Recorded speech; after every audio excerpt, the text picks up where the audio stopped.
जब आप stock market की कुंडली देखते हैं तो वो कैसे देखते हैं? मंगल जो है वो उसकी और पिटाई होने वाली है, तो ये तो कुछ करेगा। मंगल आप प्लैनेट से बात करते हो, खेलते हो उनके साथ। मान लो कोई इंसान मंगलिक है, मंगल है, वो दादा है कहीं का, गुंडा है। अभी तक तो सब कुछ सही होता आ रहा है, लेकिन कभी कुछ गलत हो गई तो लोग क्या कहेंगे? नहीं देखिए, इसका जवाब थोड़ा सा लंबा है, मगर हाँ, अभी हम स्टॉक मार्केट पे ही रहेंगे। ठीक है। 30 मई तक तो हमें स्टॉक मार्केट में ज़्यादा पैसे नहीं डालने हैं किसी भी हाल में। बहुत क्लियर बता रहा हूँ, मैं 19 जुलाई को अपने सारे शेयर बेच दूंगा, चाहे कितना भी अच्छा उस टाइम पे एनवायरनमेंट हो। आप लोग ये नोट कर सकते हैं, हमने हथियार बना के बेचने शुरू करे हैं। पूरी दुनिया 50 साल से इसी में कमा रही है, पर हमने कभी नहीं कमाया। तो गवर्नमेंट के साथ जाना ठीक रहेगा, क्योंकि ये ग्रो करेंगे। क्योंकि लॉबी तो पूरी अमेरिका की है।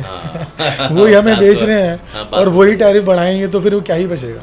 2025 में कोई और बहुत बड़ा क्रैश आने वाला है क्या मार्केट का? चाइना ना पूरा वर्ल्ड कंट्रोल करता है। बाय चाइना खराब होगा तो फिर सब खराब होगा ही, और स्टॉक मार्केट तो इकोनॉमी की गोद में बैठी है। 20 जुलाई से 20 अगस्त है, इसी में एक बड़ी फॉल आने का चांस है जो भी है। सबको बर्बाद होना है तो एक साथ सब लगा दो और तुम बर्बाद हो जाओ। क्योंकि ऐसा कोई इंसान नहीं है जिसने 3 साल में ना कमाया। ये पत्री भी बताती है क्या कि आपके लिए स्टॉक मार्केट अच्छा है या आपके लिए स्टॉक मार्केट अच्छा नहीं है? तो मैंने लोगों की लॉटरी लगवाई हुई है भाई, स्टॉक मार्केट गिरेगी और गोल्ड सिल्वर ऊपर जाए। बिकॉज जब तक सिकंदर की कुंडली ना होना तब तक वो क्रिप्टो में आप कमा ही सकते। उन्होंने कहा कि यार हमने 500 गुना जंप मारा था। हाँ। और हमें लगा कि यार एक दिन और रुक जाते हैं। हाँ। मगर वो उस दिन बेच नहीं पाए, और जो उसमें फिर स्लम्प आता है वो भी फिनोमिनल होता है। मेरे दोस्त हैं कि मुहूर्त देख के लोग बच्चे पैदा करवा रहे हैं। बिल्कुल बिल्कुल, मैं बता भी दूंगा। अगर उसकी किस्मत में संघर्ष लिखा हुआ है तो आप कैसे बदल देंगे भाई? पति और शुक्र की नहीं बनती। 6 ग्रह इकट्ठे हो गए थे, ये तो जब भी होगा ना, ये तो खराब करेगा ही करेगा। भारत विश्व गुरु बन सकता है, सुपर पावर बनेगा। तो आपके ये जो गणनाएं हैं, जो कैलकुलेशन है एस्ट्रोलॉजी के हिसाब से, वो क्या कहती है? आज हमें जो ग्रोथ करी है पिछले 10 साल में, उससे 10 गुना स्पीड से हम ग्रो करेंगे अगले 5 साल में। ये ग्रह से तो खुद ये काम करवा लेते हैं, अगर आदमी नहीं भी करना चाहता है तो। आपको कितने लोग आप जानते हैं जिनके 28 गुण मिल रहे हैं, यूं डाइवर्स हो रहा है, जिसके 14 गुण मिल रहे हैं, सिर्फ उनकी लाइफ ठीक चल रही है। क्या आपको लग रहा है कि 2026 में डिजिटल करेंसी डोमिनेट करेगी? आपको क्रिप्टो में क्यों काम कर रहे हैं आप? इंडिया की इतनी पॉपुलेशन है, इंडिया में अगर हर गांव से आदमी एक भी नोट खरीद लिया ना तो क्रिप्टो दिखाई नहीं देगी, इतनी पॉपुलेशन। बात तो सही। राहु और केतु के नाम पे लोगों को बड़ा भ्रमित किया जाता है, बड़े खतरनाक ग्रह हैं। राहु का रोल है टेक्नोलॉजी, फ्यूचर है राहु। विदेश के लोग कभी कुंडली दिखाते हैं, विदेश के लोग कभी ग्रह नक्षत्रों पे जाते हैं, वो तो ऐसा कुछ भी नहीं करते। तो फिर इंडिया के लोग इंडिया में बेवकूफ़ बना रहे हैं। ज्योतिषी कुछ नहीं है, हमारे और भगवान के बीच में ना एक ही कड़ी बच जाती है लास्ट में। हमारे देश के लोगों ने ना अपनी चीज़ों की बड़ी उपेक्षा की है। कि शाहरुख खान जो है मंदिर में जा रहे हैं, उनको शर्म आ रही है कि हीरोइन ने मुझे देख लिया। भाई बाबा रामदेव को तो मार ही देते हो, उनको तो भागना पड़ा। 10-15 साल ही हुए और कितना डिफरेंस आ गया, कितना डिफरेंस आ गया। जरा कल्पना कीजिए कि आपको ये पता चल जाए कि फ्यूचर में आपके साथ क्या होने वाला है, जिस देश में आप रह रहे हैं उसके साथ क्या होने वाला है। अगर कहीं आप पैसा लगा रहे हैं तो वो डूबेगा या आपको रिटर्न दे करके जाएगा। अगर ये सारी बातें आपको पहले पता चल जाए तो क्या होगा? मुझे लगता है कि दुनिया के सबसे रईस आदमी, सबसे सुखी आदमी आप होंगे, क्योंकि सब कुछ पहले से ही जानते होंगे। लेकिन ऐसा होता है। एक व्यक्ति को मैं ऐसा फॉलो कर रहा था जो बहुत दिनों से पहले कमेंट करते थे, घटनाओं के बारे में बताते थे, स्टॉक मार्केट में बताते थे बर्बाद हो जाएगा, क्रैश हो जाएगा, ग्लोबल मार्केट में ये बताते थे कि इस तरह की समस्याएं आएंगी, 3rd वर्ल्ड वार के बारे में उन्होंने भविष्यवाणी की, और मुझे लगा कि क्या है ये। लेकिन जब वो सच होना शुरू हुआ और इन्होंने अपनी फिर से वीडियो बनाना शुरू किया तो हमने इनको इनवाइट करने की सोची। हमने ये सोचा कि ज़रा जानते हैं कि क्या लिखा है हिंदुस्तान के भविष्य में और यहाँ के शेयर मार्केट के भविष्य में, क्योंकि बहुत से सवाल स्टॉक मार्केट के लोगों से मेरे पास आए थे जिन्होंने ये पूछा था कि कहाँ पैसा लगाएं, कौन सा सेक्टर ग्रो करने वाला है। तो आज का ये पॉडकास्ट बहुत ही दिलचस्प होने वाला है, क्योंकि आपको 2 चीज़ों के बारे में पता चलेगा। एक स्टॉक मार्केट के बारे में कि आगे किस तरह की होने वाली है, वो भी एक एस्ट्रोलॉजर के लिहाज से वो ये बताएंगे। और आप चाहो तो इसे नोट कर लो। आप अक्सर हमारे पॉडकास्ट में ऐसा करते हो कि आप आके कमेंट करते हो। आज मैं आपसे कह रहा हूँ कि उन डेट को आप नोट कर लेना जिसके बारे में आज बात होगी, और अगर ऐसी घटनाएं नहीं होती हैं तो आके फिर से कमेंट में लिख देना, मेरे पे या हमारे गेस्ट पे। तो आज हमारे साथ हैं एस्ट्रोलॉजर वैभव भटनागर जी, जिनकी तमाम भविष्यवाणियाँ पिछले 4-5 सालों में ट्रेंड कर रही हैं। तो आइए हम सीधे बात करते हैं। Sir, thank you so much ये समय देने के लिए। क्या ये संभव है जैसा कि आपने पीछे किया, और संभव है इसलिए क्योंकि मैंने आपको बुलाया है ये देखते हुए कि आपकी भविष्यवाणियाँ सही हुई हैं, ये कैसे हो सकता है कि 4 साल बाद होने वाली घटनाओं को आप 4 साल पहले बता देते हैं? किसी की कुंडली को देख के तो बताया जा सकता है, लेकिन स्टॉक मार्केट की दुनिया को कैसे बताया जा सकता है? देखिए, यहाँ पे जहाँ भूलोक में रह रहे हैं, यहाँ पे ऐसी कोई चीज़ है ही नहीं जो कि ग्रहों के हिसाब से ना हो रही हो। तो ये बेसिकली एक स्टडी होती है, एक एनालिसिस होता है कि भाई कौन सा ग्रह आगे क्या, जो हमारे पंचांग सुने ना आपने, पंचांग होता है। पंचांग क्या होता है? पंचांग में यही लिखा होता है कि भाई आगे कौन सा प्लैनेट कहाँ जाएगा, है ना। हमारा महाकुंभ हुआ, क्यों हुआ? क्योंकि पिछले साल से पता था कि बृहस्पति यहाँ मूव करेगा, तो यहाँ महाकुंभ का समय आ गया। तो उसी तरह से जिस तरह प्लैनेट आगे जाके मूव करेंगे, उसको पहले से देख करके पंचांग में पढ़ के, और ये बात जानना कि भाई इस टाइम पे स्टॉक मार्केट बहुत ज़्यादा गिरेंगी, इस तारीख से बहुत ज़्यादा गिरेंगी, क्योंकि जैसे मर्क्यूरी है, बुध है, वो फाइनेंस का प्लैनेट है। तो बुध का खराब होना बहुत ज़रूरी है स्टॉक मार्केट को गिरने के लिए, उसका अस्त होना बहुत ज़रूरी है, उसका नीच का होना। उसको अलग अलग तरह की प्रॉब्लम में जब जब बुध फंसेगा, चाहे कैसे भी फंस जाए, चाहे शनि के प्रभाव में आ जाए, चाहे मंगल के आगे पिट जाए, कुछ भी हो, तो गिरेंगी। तो ऐसे अलग अलग चीज़ों को ध्यान में रखते हुए, और ये एक बहुत बड़ा इवेंट होता है जब स्टॉक मार्केट क्रैश करती हैं, तो हज़ारों, अब तो लाखों, शायद करोड़ों लोगों का नुकसान होता है। तो it has to be added with something very big, कि कुछ बहुत ख़राब होने वाला है, साथ में बुध भी पिट जाए और कुछ हो जाए। इस सब को लेकर के पंचांग को देखते हुए आगे ये एनालिसिस निकालता हूँ मैं कि भाई इस तारीख से मार्केट गिरेगी। और कोशिश मेरी ये रहती है कि अगर मैंने जनवरी में बोला हो कि मार्च में गिरेगी, तो मैं उस डेट से पहले एक वीडियो और डालता हूँ कि भाई 3 दिन रह गए हैं, 4 दिन रह गए हैं, अब आप देख लो, और ऐसे होने वाला है। तो इस तरह से मैं स्टॉक मार्केट के बारे में प्रेडिक्शन मैं 4 साल से कर रहा हूँ। इनफैक्ट अभी जो इतनी ज़्यादा डाउनफॉल चल रही है, इसके लिए मैंने सितंबर फर्स्ट वीक में समवेयर प्रेडिक्ट किया था कि अक्टूबर से मार्केट्स बहुत ज़्यादा गिरेंगी, और अक्टूबर टू अप्रैल के बीच में सिर्फ दिसंबर और जनवरी में ऊपर आ सकती हैं। और अगर आप अभी सेंसेक्स देखेंगे तो अक्टूबर से जो गिरना शुरू हुआ था, बहुत ज़्यादा गिरा। दिसंबर जनवरी में थोड़ा सा स्टेबल रहा, थोड़ा उछाल भी आया, मगर फरवरी में बिल्कुल ही वो डाउन चला गया था। और मैंने अपने क्लाइंट्स को बहुत बोला भी था उस टाइम पे कि भाई आप वो 2 महीने की जो राइज़ आएगी उसको लालच में आप मत आना, 5-10% कमाने में कुछ नहीं जा रहा, बट ओवरऑल आप अपना आधा पोर्टफोलियो 10 रुपये डालें तो 5 रुपये खो सकते हो। और फिर एंडलेस कॉल्स भी आए, मैसेज भी आए कि हम बहुत परेशान हैं वगैरह वगैरह, मगर मेरा सिर्फ ये काम था कि मैं बता सकूँ कि भाई आप ऐसा मत करो और आगे जाके ख़राब होने वाला है। आपने बात कही कि क्लाइंट आपके, तो क्या इस तरह के क्लाइंट भी हैं जिन्होंने आपसे प्रेडिक्शन करवाया हो और उनको लाभ हुआ हो या बहुत अच्छा कमा के गए हों, जिन्होंने नहीं माना वो बर्बाद हो गए? जो कुछ ऐसे भी लोग हैं जो माने और उन्होंने अच्छा कमाया? बिल्कुल। देखिए, मैं 2020 से पहले सोशल मीडिया पे था नहीं, तो डिजिटल वर्ल्ड मुझे इतना पसंद नहीं है एक्चुअली। तो मुझे बहुत फोर्स किया गया by clients, by my family कि आप सीधा सीधा आकर के एक चीज़ प्रेडिक्ट कर दो कि भाई ऐसे होगा, रादर देन कि 100 लोगों को अलग अलग बोलना। तो मैं आया था, तो मैं 2020 से, कोरोना से ही मैं प्रेडिक्ट कर रहा हूँ स्पेशली स्टॉक मार्केट्स के बारे में, क्योंकि वही सबसे बड़ी प्रॉब्लम लोगों को रहती है। और मैंने कई बार, आई थिंक 2022 में वीडियो डाला था, how my clients made so much of money.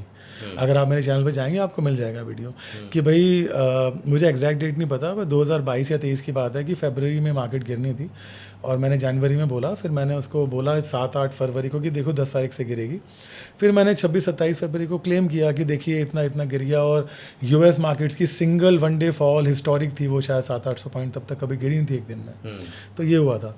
तो मैंने ये वीडियो भी डाला ही है कि people who are my clients, और जो सुनते हैं, और जो शुरू में देखिए कोई नहीं मानता, धीरे धीरे ही उनको जब 4 बार गड़बड़ हो जाती है फिर वो आते हैं कि अब आप बता दो क्या करना है। इनफैक्ट अभी सबसे ज़्यादा जो ट्रेंड किया था वो ये था, व्हेन टू इन्वेस्ट। मैं पिछले 3 साल में 3 वीडियो डाल चुका हूँ जिनका टाइटल है टाइम टू इन्वेस्ट, यस।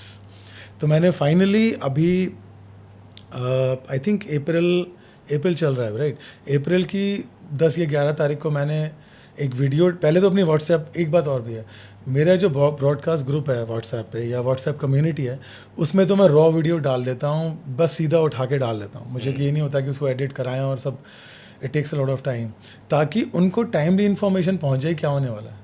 तो मैंने उस वीडियो में उन्हें, अपने ऑफिस में बैठा था, गाड़ी में बैठा हूँ, वहीं के वहीं वीडियो बना के बोल दिया कि भाई आप पैसा अब लगा सकते हो स्टॉक मार्केट में, क्योंकि 13 अप्रैल 2 दिन में आ रही है, जो हमारा 4-5 महीने से ख़राब टाइम चल रहा था, मगर आप 10 रुपये हैं तो 3 रुपये ही लगाने हैं, क्योंकि आने वाले हफ्तों में ये टाइम पीरियड और आने वाले हैं जहाँ पे एकदम से वर्ल्ड सिचुएशन ख़राब हो जाए, जो ट्रंप ने जो हाहाकार मचाया हुआ है, क्योंकि देखिए चाइना पे अब 250% टैरिफ है, और चाइना की ये दुर्गति मैं कहूँगा बहुत खुशी के साथ, क्योंकि जो देखिए मैं फौजी तो हूँ नहीं, पर मेरी गिफ्ट है इंडिया को कि भाई जब वो गलवान वैली में अटैक हुआ था तो उससे 4-5 दिन पहले मैंने पोस्ट में डाला था, आई डोंट नो वो मेरे को चेक करना पड़ेगा क्या था, मान लीजिए 6 जून को मैंने लिखा या 6 मई को मैंने लिखा कि 12 मई के बाद 11 मई से अटैक चाइना इंडिया पे कर सकता है, और 15 को अटैक हो गया था और वहाँ बहुत ख़राब हुआ जो हुआ। तो उस गुस्से से ही मैंने एनालिसिस किया था चाइना का पिछले 50 साल का आने वाले ग्रहों का, और मैंने वीडियो डाला था फॉल ऑफ चाइना, और मैंने उसमें बाकायदा बोला था ये जुलाई 2019 या 20 जब का भी इवेंट अब की बात होगी कि भाई it will take some time but China will fall, और 2023 से इट विल फॉल। और फिर मैंने अभी जनवरी 1 को 2025 में वीडियो डाला था फॉल ऑफ चाइना पार्ट 2। इसमें मैंने कहा था 2023 को पहली बार इनका जीडीपी 40 साल बाद क्रैश हुआ था, फिर इनकी प्रॉपर्टी मार्केट भी क्रैश हो गई जिसको हम लोग एवरग्रांडे इफेक्ट से बहुत मशहूर हुआ था, और फिर इनको बहुत नेचुरल कैलामिटीज़ आई, इनका बहुत बुरा हाल हो गया। और 2025 मैंने शायद 2 या 3 जनवरी को डालता, इनका वर्स्ट ईयर है। अब आप देख लो कि जो ट्रंप ने सारे टैरिफ लगाए थे सब पे से पॉज कर दिए, चाइना पे 50, फिर 125, अब 250 कर दिया, अब 250 कर दिया। अब चाइना जो है वो, अब मैं सोचा था चाइना कभी इंडिया को बोलेगा कि आप थोड़ा सस्ता ले लो, China is talking to India, China is talking to Europe. वो तो ऐसे बैठता था ना कि तुम आ जाओ मैं तो सबसे सस्ता हूँ, मगर वो हुई है दुर्गति, और 2025 में ही हुई है। तो अभी ये टाइम है। मैं इस पे आऊँगा क्योंकि ग्लोबल मार्केट पे आऊँगा, इसको मैंने पार्ट 2 में रखा हुआ है इसी वीडियो के। मैं ये चाहता हूँ कि 30 मिनट हम लोग बात कर लें स्टॉक मार्केट पे, क्योंकि बहुत से ऐसे लोग हैं ये जानना चाहते हैं कि आगे कौन सी फील्ड ग्रो करने वाली है, या कहाँ वो पैसा लगाएं, कब रिटर्न मिलेगा, कब मार्केट क्रैश होगी। और मैं चाहूँगा कि वो इसको नोट भी करें, क्योंकि आप ये कुछ प्रेडिक्शन ऐसे होंगे जिसे ये नोट करेंगे तो ये मुझसे भी क्लेम कर सकते हैं।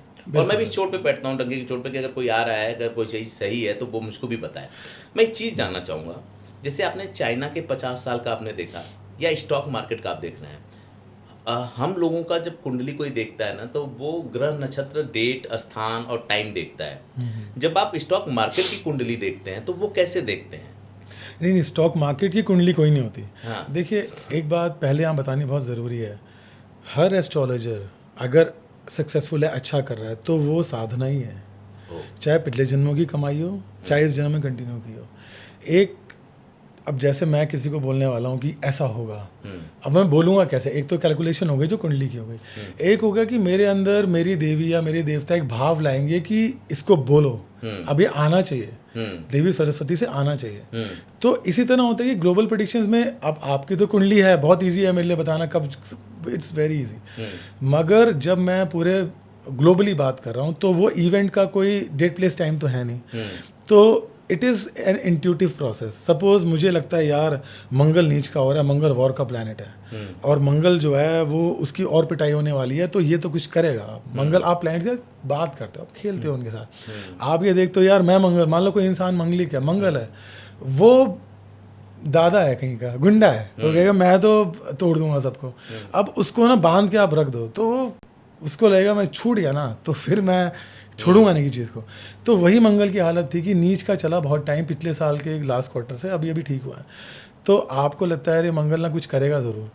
अब मान लीजिए मैंने सोचा कि अरे वॉर ये बहुत ख़राब कराएगा कुछ, उसी टाइम पे मैं शाम को घर पहुंचा, मैंने देखा शेरशाह चल रही है, मुझे पहला इंडिकेशन मिल गया यार ये तो वॉर की मूवी चल रही है। अगले दिन कुछ और मैंने देख लिया, फिर मैंने साधना की, मुझे लगा नहीं, this is a word from the gods कि यार ये होगा एंड यू शुड नाउ से it by date.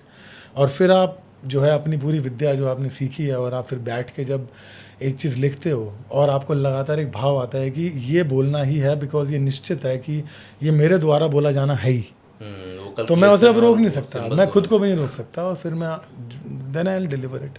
I will not think कि ये सही होगा नहीं होगा, कोई देखेगा नहीं देगा, वो सब फिर वो कुछ और लेवल पे आप जाते हो। then हम प्रेडिक्शन पे चलें उससे पहले एक सवाल, अब लगातार आप बढ़ रहे हैं, देश दुनिया घूम रहे हैं, आपके क्लाइंट देश में भी हैं, विदेश में भी हैं। आइए हम लोग सीधे उस मुद्दे पे बात करते हैं जिसको लोग सोच रहे होंगे कि वो बात कब आएगी।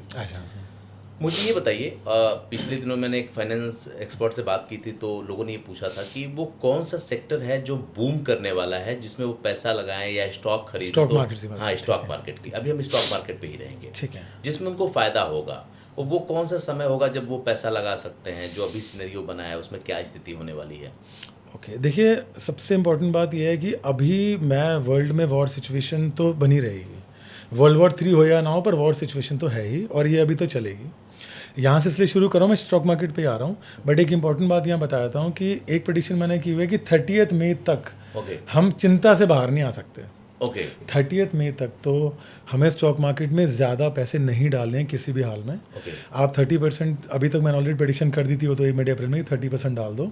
ज़्यादा आपको लगे बहुत अच्छा हो रहा है, स्टॉक मार्केट पिछले 3 दिन में काफ़ी ऊपर गई है, तो उससे एक्साइट नहीं होना, ज़्यादा बात है, और 10% आप डाल सकते हैं। पर जब तक 30 मई नहीं निकलती तब तक कभी भी बहुत ख़राब सिचुएशन वर्ल्ड वाइड हो सकती है रिगार्डिंग वॉर, स्पेशली ये जो अमेरिका ईरान का चल रहा है, ये जब तक पूरी तरह शांत नहीं होता तब तक तो उसके बाद इस साल में जो एक टाइम पीरियड और है जो ग्लोबल स्टॉक मार्केट्स के लिए, इंक्लूडिंग इंडियन मार्केट में, बहुत यहाँ क्लियरली कह रहा हूँ, उसके लिए है वो 20 जुलाई से लेके और 20 अगस्त का जो टाइम है।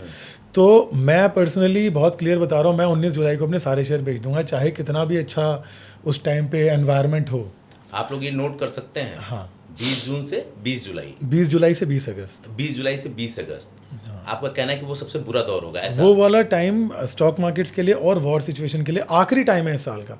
एक बार हम 20 अगस्त क्रॉस कर लें तो दिसंबर तक आपको मेरी ज़रूरत ही नहीं है, आप अपना लगाओ शेयर मार्केट में, कोई चिंता नहीं वॉर वगैरह की, and it will go fine. तो जो मैंने पिछले साल प्रेडिक्ट किया था कि February to May is a very bad time, उसके बाद एक ये 20 जुलाई से 20 अगस्त का टाइम है जो कि हम लोगों को मतलब दूर रहना चाहिए स्टॉक मार्केट से, और हमें ध्यान देना चाहिए कुछ गड़बड़ ना हो जाए। जहाँ तक सेक्टर्स की बात है, मेरे हिसाब से देखिए सबसे ज़्यादा जो ग्रो करेगा वो डिफेंस ग्रो करेगा, और डिफेंस के जितने भी स्टॉक्स हैं आपके लिए बहुत अच्छे हैं।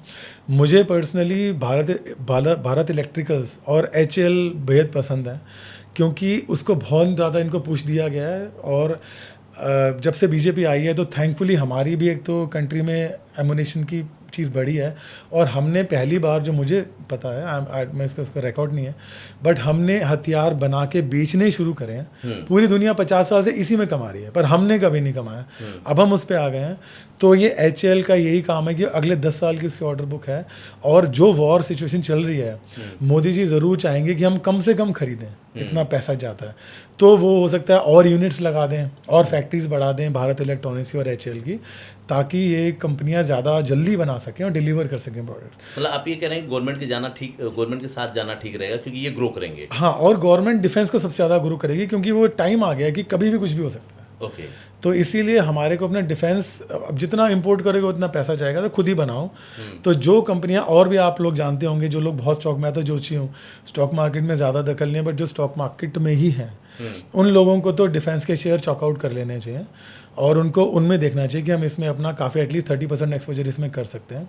दूसरा फार्मा है, क्योंकि फार्मा सेक्टर, देखिए बिकॉज ऑफ बैड लाइफस्टाइल, कुछ भी कहो, फार्मा तो और ख़राब ही हो रहा है, और वॉर सिचुएशन बढ़ेगी तो लोग बीमार ज़्यादा होंगे ही होंगे, तो वो बढ़ेगा ही। और ये काफ़ी लोग मानते हैं कि जो भी टैरिफ, फिलहाल टैरिफ पॉज हो चुका है, बट अगर दोबारा लगा भी तो फार्मा पे हटाना ही पड़ेगा, क्योंकि लॉबी तो पूरी अमेरिका की है। वो ही हमें बेच रहे हैं, और वही टैरिफ बढ़ाएंगे तो फिर वो क्या ही बचेगा। तो pharma will definitely grow as it has been growing also for many years. तो डिफेंस और फार्मा में इनको ज़रूर जाना चाहिए। एक मैं यहाँ बात कहना चाहता हूँ कि मुझे बहुत लोग कहते हैं कि ना आपको बैंकिंग में ज़रूर जाना है, बिकॉज रेट कट होंगे तो स्टॉक मार्केट बचेगी। रेट कट से मैं बहुत ज़्यादा, अभी मुझे नहीं लगता ग्रहों के हिसाब से रेट कट कुछ जल्दी होने वाले हैं। वो ना 1 साल से बोले जा रहे हैं कि रेट कट होगा। तो मेरे हिसाब से अभी रेट कट काफ़ी दूर है, थोड़ा बहुत हो सकता है, भाई इतना बढ़ गया है, इतने 3-4-5% बढ़ चुका है पिछले इतने सालों में, तो हो सकता है 0.25 टाइप कट जाए। जो लोग, मैं कहना चाहता हूँ कि जो लोग एक रैली एक्सपेक्ट कर रहे हैं बिकॉज ऑफ रेट कट, वो अभी टाइम है। तो आप बिल्कुल बैंकिंग शेयर लीजिए, अच्छे बैंक जो हैं उसमें आप करिए, रेट कट होगा ज़रूर, मगर अगर फास्ट प्रॉफिट चाहिए तो आप कोशिश ये करनी चाहिए कि आप जो चीज़ें ऑब्वियसली एआई से लिंक जो बना रहा है वो तो ऊपर जाएगा ही, सोलर से लिंक जो बना रहा है वो ऊपर जाएगा ही, उसके अलावा डिफेंस और फार्मास्यूटिकल्स, ये मेरी 4 चीज़ें मेन रहती हैं। मैं क्लाइंट्स को बोलता हूँ कि यही फ्यूचर है, इसमें आप जाओ। ये आपने बहुत बड़ी जानकारी दी है। मुझे लगता है जो लोग सुन रहे होंगे, जो शेयर मार्केट से होंगे, इसको समझ भी रहे होंगे, और वो डेट भी बहुत महत्वपूर्ण होगी, क्योंकि जो पीछे मैंने देखा है आपके बारे में, जैसा पीछे सीन रहा है, मार्केट अप एंड डाउन हुई है, क्रैश हुई है, 2025 में कोई और बहुत बड़ा क्रैश आने वाला है क्या मार्केट का? मतलब अगर कोई बड़ा क्रैश आएगा तो वो आएगा तो 20 जुलाई से 20 अगस्त के बीच में आएगा, जिसकी मैंने बात की। और जो मैं बार बार कह रहा हूँ कि 20 मई तक कोई भी वॉर सिचुएशन ख़राब हो सकती है अगर हुई, या ये टैरिफ वॉर ठीक नहीं हुआ। देखिए चाइना ना पूरा वर्ल्ड कंट्रोल करता है बाय एक्सपोर्ट्स। चाइना का मतलब ये नहीं कि चाइना ही चाइना खराब होगा तो फिर सब खराब होगा ही, और स्टॉक मार्केट तो इकोनॉमी की गोद में बैठी है, तो वो तो खराब होगी। इसीलिए मैं कहना चाहता हूँ कि भाई कोई भी बड़ा इवेंट हो सकता है तो आप कम से कम लगाओ, ज़िंदगी पड़ी है लगाने की। 20 अगस्त के बाद आप ऑन हो जाना। मैं कुछ डेट्स लिख के अभी पर्टिकुलरली लाया हूँ, या मैं बीच में इसको पॉज करके देख लेंगे, बिकॉज कि भाई अभी अगस्त के लास्ट वीक में भी 4-5 डेट्स हैं जो विच आर वेरी बैड। तो उस टाइम पे वो मेरे देख के बताएं, क्योंकि जो लोग देख रहे होंगे ना वो उसको सुनना चाहेंगे, हो सकता है वो नोट कर रहे हैं। वो अप्रैल में मैंने प्रेडिक्ट किया था कि 13 अप्रैल के आसपास हम लोग करीबन 30% पैसा डाल सकते हैं, और उससे ज़्यादा नहीं डालना है। तो आने वाला जो अप्रैल का जो बचा हुआ महीना है, इसमें 24 से 28 अप्रैल, 24 से 28 अप्रैल बहुत ख़राब है दुनिया के लिए। तो इन 4 दिनों में हमें न्यूज़ ज़्यादा देखनी है। मैं देखा लोग कुछ नहीं सुन रहे हैं, उनका ध्यान सिर्फ ये है कि बस प्रॉफिट हो जाए। तो be very vigilant about world news कि, और यूएस मार्केट्स क्या कर रही हैं, ग्लोबल मार्केट्स क्या कर रही हैं, और अमेरिका ईरान के बीच में कुछ ख़राब हो गया अच्छा हो गया, बिकॉज ये 4 दिन दोबारा से रिबाउंड कर सकती हैं, वापस स्टॉक मार्केट्स को पीछे भेज सकती हैं। 29 तारीख की सुबह अगर सब ठीक है then you can go ahead. And जो मैंने अभी तक ऑलरेडी बता दिया कि 20 जुलाई से 20 अगस्त, 20 जुलाई से पहले तो स्टॉक बेचने हैं, और फिर 20 अगस्त के आस वो मैं वीडियो भी अपने डालता रहूँगा कि भाई 20 जुलाई के बाद ख़राब हुआ तो इस टाइम पे हम वापस उसको देख सकते हैं। लेकिन यहाँ पे एक डेट की नोट कर सकते हैं लोग जो देख रहे हैं वो, कि हाँ, इनको 24 अप्रैल से 28 अप्रैल की डेट नोट करनी चाहिए, और 20 जुलाई से 20 अगस्त की डेट नोट कर लेनी चाहिए कि this is bad for the world and it can prove to be bad for the stock markets, और जो जैसे अब तक हुआ ही है।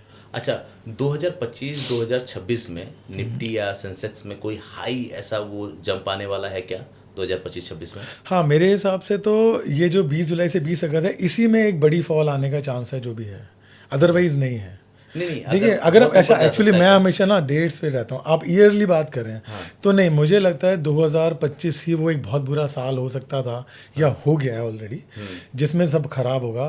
तो इसके बाद 2026 में ऐसी कोई प्लानिटरी पोजीशन मुझे नहीं दिखी है जिसको लेकर के कि मैं बहुत बड़े कैटास्ट्रॉफिक फॉल की बात करूँ, जैसा हो गया कि मार्केट कितने हज़ार, मुझे बता, सेंसेक्स 10-15 हज़ार जो भी गिरा वो गिरा, उतना खराब कुछ नहीं है।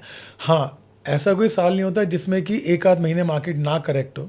उसके वीडियोस तो मैं उस साल के शुरू में या साल के एंड में दे पाऊंगा, because it needs a lot of calculations. और जैसा मैंने बताया कि जब लाखों लोगों की लाइफ इफेक्ट होनी होती है तो वो योग निकालना पड़ता है कि जब ये सब भी हो रहा हो और साथ में फाइनेंशियली भी लॉस हो रहा हो तो वो योग बनता है। अच्छा, क्या ऐसा होता है क्या कि जैसे मैं ये मानता हूँ कि अगर एक बस में सब लोग जा रहे हैं और सभी एक्सीडेंट हुआ, उसमें 4-6 लोग बच गए लेकिन 25 लोग मारे गए, या कोई फ्लाइट क्रैश हुई और सब लोग मर गए उसमें, तो ये मानते हैं कि सबकी ग्रह दशाएं ऐसी होती हैं, सबकी मौत आनी होती है तो एक जगह ले जाके इकट्ठा करके एक साथ मार देती है।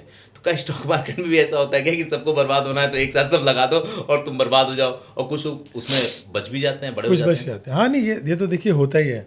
इसमें क्या है, अब देखिए ये ना एस्ट्रोलॉजर को पता चल जाता है। जैसे कि मेरे पास एक कॉल आया, हाँ। वो उन लेडी ने बोला कि भाई मेरा भाई है, वो 3 साल से स्टॉक मार्केट कमा रहा है और वो 30 लाख रुपए कमा चुका है, गुजरात से ही फ़ोन आया था, वहाँ से ही लोग स्टॉक में पहुँचते हैं। हाँ। तो पर मेरे फादर कह रहे हैं कि तुमने सिर्फ अभी ग्रीन देखा है, हरा देखा है, सब आपको पता नहीं है। हाँ। तो आप मेरी पत्री देख के बताओ। मैंने कहा हाँ, तो बिल्कुल ठीक कह रहे हैं, क्योंकि ऐसा कोई इंसान नहीं है जिसे 3 साल में ना कमाया हो। मतलब मैंने कहा मैं भी 2005 से स्टॉक मार्केट में हूँ, मैंने नहीं कभी देखा कि 2020 से 25 तक जो फिनोमिनल राइज है विदाउट करेक्शन आती है 10 दिन। मैंने कहा ये तो सभी लोगों को लग रहा है उनको आती है, किसी को नहीं आती, तो आप जो है इसमें आप वो आपके पिताजी बिल्कुल सही कह रहे हैं, आप उनकी बात मानिए, आप पीछे रहिए, और अगर आपको नहीं लग रहा तो 2 महीने रुक जाओ, आप फरवरी में देख लेना। अब ये बात मैंने उनका फरवरी में बस मैसेज भी आ गया कि आपने बचा लिया सर, आपने बचा लिया, ऐसे करके नमस्ते वाला मैसेज उनका था। मगर मेरे पास ऐसे भी क्लाइंट हैं जिनका, मेरे पास जो क्लाइंट है भी नहीं वो मेरे को फॉलो कर रहे होंगे, उनका मैसेज आ रहा है मेरे पास कि हमसे गलती हो गई, आप हमें बताओ हम क्या करें, हम ये बहुत ज़्यादा है। तो उन्हीं की ग्रह दशा अच्छी थी क्योंकि हमने किसी की बात मानी। ये भी तो ग्रह डिसाइड करेंगे ना भाई, कोई इंसान का टाइम खराब होगा, आप भी विनाश काले विपरीत बुद्धि, सभी को पता है कि भाई आपको एक इंसान सामने आके बोल रहा है पर आप सुन ही नहीं रहे, आपका ध्यान ही नहीं है, आप कह रहे हो अरे यार बहुत देखा हमने, उसका खराब हो गया। और जिसका अच्छा समय था, जिसकी राजयोग चल रहा होगा, वो एकदम ही बच गया उससे कि यार नहीं। एक मजेदार बात बोला आपने कि आपने उनकी पत्री देखा और आपने बोला 3 साल तो बहुत बढ़िया चल रहा है, तो आपका भी बढ़िया रहा, आगे होने वाला खराब है।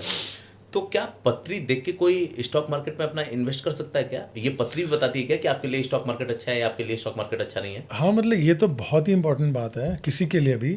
तो मैं यहाँ पे क्लियरली बता देता हूँ, मेरी रिसर्च शायद और ज्योतिषियों को भी, जो एस्ट्रोलॉजर्स को फ़ायदा हो इससे या लोगों को भी। देखिए पत्री में 12 घर होते हैं, सबको पता ही है। तो 2nd हाउस धन का होता है, 5वां घर भी लक्ष्मी का होता है, सिंहासन योग होता है, 11वां घर भी होता है, 11th house is also for income. तो ये तीनों घर जिसके एक साथ अच्छे होंगे या इनके प्लैनेट्स आपस में कोई योग बना रहे हैं, 11वें का स्वामी दूसरे में, दूसरे का 5वें में, 5वें का 11वें, ये जो कॉम्बिनेशन है और उनकी दशाएं रन कर रही हो, तो वो इंसान तो, हाँ यहाँ मैं करेक्ट करूँगा अपने आप को कि ये स्टॉक मार्केट नहीं, ये है स्पेकुलेटिव गेन। ओके।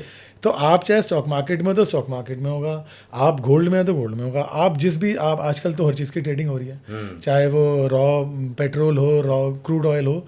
तो इन लोगों के लिए ये अच्छा है कि दे कैन ट्राई कि भाई मैं यहाँ पैसा लगा देता हूँ। मैंने लोगों की लॉटरी लगवाई हुई है भाई, मतलब मेरे को आज भी याद है, दुबई में क्लाइंट थे, उन्होंने वो लॉटरी, मैंने कहा ऐसे थोड़ी होता है। अब ये भी आप मेरे लिए पहला सवाल था। आप ये बोल रहे हो, बहुत से लोग आपको कि भाई मैं भी लॉटरी खेलने जा रहा हूँ, मैं इसमें इन्वेस्ट करने जा रहा हूँ, बताओ आप। यकीन मानो आपकी ये बात सुनने के बाद ना, वो आपको सर्च करेंगे पहले, फिर आपके वीडियोस देखेंगे, वो देखेंगे सब कुछ सही है यार, इन्होंने तो सही बोला जो पॉडकास्ट में बोला, फिर वो आपके पास फोन आना, मैसेज आने शुरू हो जाएंगे। हाँ नहीं, मैं है तो बहुत डेंजरस चीज़, मैं ये भी बताना चाहूँगा साथ साथ, पर मेरे लिए क्या था कि एक्साइटिंग हो गया। मैंने कहा ये तो सवाल ही नहीं आया 10 साल में कि लॉटरी कटे।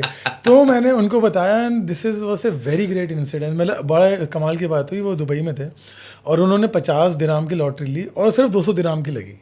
It was not a millionaire वाली, मगर ये मेरे लिए भी बहुत अपने आप के लिए बड़ी बात थी कि यार मैंने उनसे बोला इन 15 दिन में खरीदना, जिसका रिजल्ट, ये मैं यहाँ दर्शकों को ज़रूर बताऊँगा कि देखिए इट इज़ वेरी इंपॉर्टेंट कि उस चीज़ का रिजल्ट कब आएगा, बिकॉज जिस दिन रिजल्ट आएगा अगर वो समय अच्छा है तो अच्छा ही आएगा। तो मैंने उनसे कहा था कि आप इस टाइम में लो, मगर उस लॉटरी का जो रिजल्ट है वो इस 1 हफ्ते में या जो भी टाइम पीरियड में इसमें आना चाहिए, ख़राब दिन आएगा तो नहीं लगेगी। तो उन्होंने उसी हिसाब से प्लान करी और वो लगी। तो उन्होंने मुझे खुद भी हंसते हुए कहा था कि यार ये मतलब सिर्फ 150 दे रहा हूँ, which is nothing, but it was a very good thing in my life also कि अच्छा मतलब लॉटरी भी प्रेडिक्ट की जा सकती है और वो लगती है। अब आपने लॉटरी और सोने की बात की तो मैं इसमें एक चीज़ और जोड़ना चाहूँगा, क्या आने वाले वक्त में कोई ऐसा एस्ट्रोलॉजिकल इवेंट है क्या जिसमें क्रिप्टो या गोल्ड जो है वो सारी चीज़ों को हिला सके, या कुछ ऐसा होने वाला है? हाँ, तो देखिए मेरे हिसाब से गोल्ड की बहुत ज़्यादा क्वेरीज आई हैं और मैं लगातार, आई थिंक मैं नवंबर में बोला भी था कि स्टॉक मार्केट गिरेगी और गोल्ड सिल्वर ऊपर जाएगा। तो गोल्ड में तो कोई टेंशन नहीं है, मुझे लगता है gold will only go up.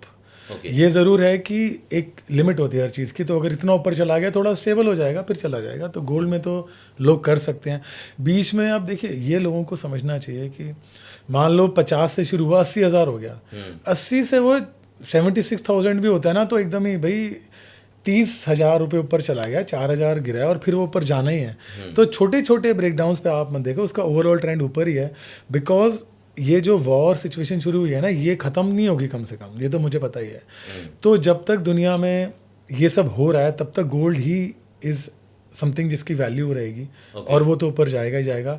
Crypto के मैं हमेशा ज़्यादातर अगेंस्ट ही रहा हूँ कि भाई क्रिप्टो में लोगों को नहीं जाना चाहिए, बिकॉज जिनकी किस्मत बहुत ही बुलंद है। देखिए आप ये मान के चलो, मेरा एक्सपीरियंस है, अगर 100 लोग हैं ना दुनिया में तो 70 लोगों की तो अनफॉर्चुनेटली ज़्यादा अच्छी कुंडलियाँ नहीं होती हैं। एक दिन में 12 कुंडलियाँ बनती हैं।